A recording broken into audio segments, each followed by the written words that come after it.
අනුර කුමාර මහත්තයා ජපානයෙන් බයික් කොල්ලොන්ට ගෙනත් දෙනවා කිව්වනේ. දැන් ඒගොල්ලෝ කතන්දරේ නැහැනේ.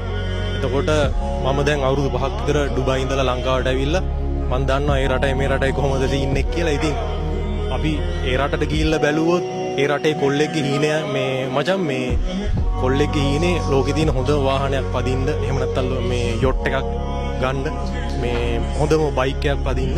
ඉතින් අපේ ලංකාවේ කොල්ලෙක්ගේ සැලරි එක පොඩ්ඩක් හිතන්නකෝ. සාමාන්‍යයෙන් 60000ක් ලක්ෂයක් පඩිය ගන්න කොල්ලෙක්ට මේ බයික් එකක් ගන්න තරම් මේ වත්කමක් නැහැ. ඉතින් දැන් මම පෙරේද බැලුවා බයික් වල ප්‍රයිස් එක ලක්ෂ 10ක් විතර වෙනවා. සාමාන්‍ය හොඳ බයික් එකක් ගන්නවා නම්. ඉතින් මේගොල්ලෝගේ කතා කරපු ඒගොල්ලෝ කියපු ජපානයෙන් ගෙනන මේ කතන්දර නැහැ දැන්. ලෝකේ දියුණු වෙච්ච රටවල බලන්න ඩුබයි වගේ රටක මේ ඉන්න ලෝකල් ඒගොල්ලෝගේ මේ ජනතාව මම දැකලා නැහැ කවදාවත් මේ පබ්ලික් ට්‍රාන්ස්පෝර්ටේෂන් යූස් කරනවා. ඒගොල්ලන්ට තනියම වාහන ඒගොල්ලන්ට සුපිරි ලක්සරි ලයිෆ් එකක් තියෙනවා.